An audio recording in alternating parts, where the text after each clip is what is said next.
Crisis management అంటే ఏమిటి? ప్రజలకు టాస్క్‌లు ఇచ్చి టైంపాస్ అయ్యేలా చేయడం కాదు. నమ్మకాలు, ఆచారాల పేరుతో ఎమోషనల్ బ్లాక్‌మెయిలింగ్ చేయడం కాదు.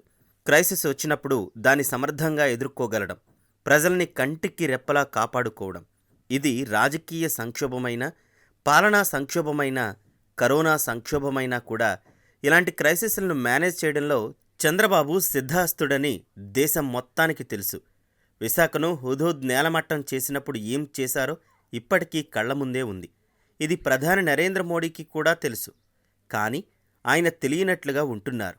అందుకే కరోనా దేశంలో చేయిదాటిపోయే పరిస్థితి వచ్చేసరికి మాజీ రాష్ట్రపతులు, ప్రధానులు, విపక్ష నేతలందరికీ ఫోన్లు చేశారు. కానీ 14 ఏళ్లు సీఎంగా చేసి 12 ఏళ్లు ప్రతిపక్ష నేతగా చేసి జాతీయ రాజకీయాల్లో కీలక పాత్ర పోషించి ఎన్డీఏ ఉనికి ఇప్పుడు ఉండటానికి కారణమైన టీడీపీ అధినేత చంద్రబాబుకు మాత్రం ఫోన్ చేయలేదు. సలహాలు, సూచనలు తీసుకోలేదు. వాజ్పేయి మొదటిసారి ప్రధానమంత్రి ఎలా అయ్యారు?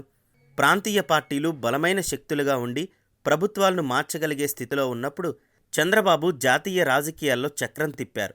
బీజేపీతో కలిసి ప్రభుత్వ ఏర్పాటులో కీలక పాత్ర పోషించారు. దాంతో వాజ్పేయి ప్రధానమంత్రి అవడమే కాదు, 4.5 ఏళ్లు అప్రతిహాతంగా పరిపాలించారు. ఆ సమయంలో ఉమ్మడి ఆంధ్రప్రదేశ్ ముఖ్యమంత్రిగా ఉన్న చంద్రబాబు మాటలంటే వాజ్పేయికి ఎంతో గురి. కేంద్ర ప్రభుత్వంలో చంద్రబాబు చెప్పిన మాటే ఎక్కువగా చెల్లుబాటయ్యేది. అప్పట్లో నరేంద్ర మోడీ బీజేపీలో ఓ వివాదాస్పద నేత మాత్రమే. గోద్రా ఘటన తర్వాత ఆయన దేశానికే కాదు, ప్రపంచం మొత్తానికి అన్వాంటెడ్ లీడర్. ఆ సమయంలో చంద్రబాబు కేంద్రంలో పోషించిన పాత్ర ఏమిటో, చేసిన క్రైసిస్ మేనేజ్మెంట్ ఏమిటో మోడీకి బాగా తెలుసని చెబుతారు. వాజ్పేయి ప్రధానిగా ఉన్న సమయంలో చంద్రబాబు సలహాలతోనే ఎక్కువగా పనులు చేసేవారు.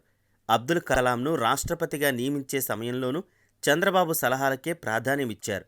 ఎలాంటి కీలక నియామకాలు జరగాలన్నా చంద్రబాబు సలహానే వాజ్పేయి తీసుకునేవారు.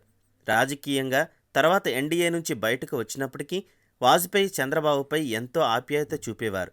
చంద్రబాబు ఎంతో ముందు చూపున్న రాజకీయ నేతని ప్రశంసిస్తూ ఉండేవారు.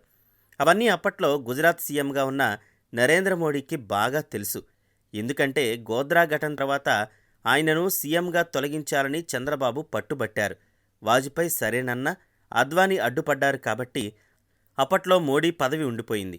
ఆ కోపం ఉందేమో కానీ నరేంద్ర మోడీకి మొదట్నుంచి చంద్రబాబు అంటే కాస్త చిన్నచూపే ఉంది. ప్రధానమంత్రి అయిన తర్వాత కూడా ఆయన ఆ కోపాన్ని ఇంకా ఉంచుకున్నట్లుగానే ఉన్నారు. అదే సమయంలో చంద్రబాబు రాజకీయ సామర్థ్యం ఏమిటో మోడీకి బాగా తెలుసు. బీజేపీ ఇప్పుడు బలంగా ఉంది. 10 ఏళ్ల పాటు అధికారంలో ఉంటే ఎంత ప్రభుత్వానికైనా వ్యతిరేకత తప్పదు.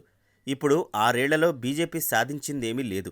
వచ్చే 4 ఏళ్ల తర్వాత పరిస్థితి ఎలా ఉంటుందో చెప్పలేము. దేశభక్తి, భావోద్వేగాలను ప్రతిసారి రెచ్చగొట్టి గెలవడం సాధ్యం కాదు. ఒక్కసారి బీజేపీకి ఎదురుగాలి వీయడం ప్రారంభిస్తే విపక్షాలన్నింటినీ ఏకతాటిపైకి తీసుకొచ్చి బీజేపీకి షాక్ ఇవ్వగల సామర్థ్యం చంద్రబాబుకుంది. ఈ విషయం మోడీకి తెలుసు కాబట్టే చంద్రబాబును వీలైనంతగా తొక్కేయాలని ప్రయత్నిస్తున్నారు. అందుకే జగన్మోహన్ రెడ్డి పరిపాలనలో ఎన్ని తప్పులు చేస్తున్నా, దేశాన్ని ఇబ్బంది పెట్టే నిర్ణయాలు తీసుకుంటున్నా కాపాడుతూనే వస్తున్నారు. రాష్ట్రం నాశనమైపోతున్నా, దేశానికి ఇబ్బందికరం అవుతున్నా, పీపీఏల విషయంలో, కియా విషయంలో, చివరికి కరోనా విషయంలో నిర్లక్ష్యం చేసి ప్రజల ఆరోగ్యానికి ముప్పు తెచ్చిపెట్టిన మోడీ జగన్ను వెనకేసుకు వస్తూనే ఉన్నారు. అదే సమయంలో స్టాలిన్కు, దేవగౌడకు, అఖిలేష్, మాయావతి సహా దేశంలో ఉన్న సీనియర్ నేతలందరికీ ఫోన్లు చేసిన మోడీ ఉద్దేశపూర్వకంగానే చంద్రబాబు సలహాలు, సూచనలు తీసుకునేందుకు సిద్ధపడలేదు. ఇక్కడ తనకు ఈగో సమస్య వచ్చిందని స్పష్టమవుతోంది.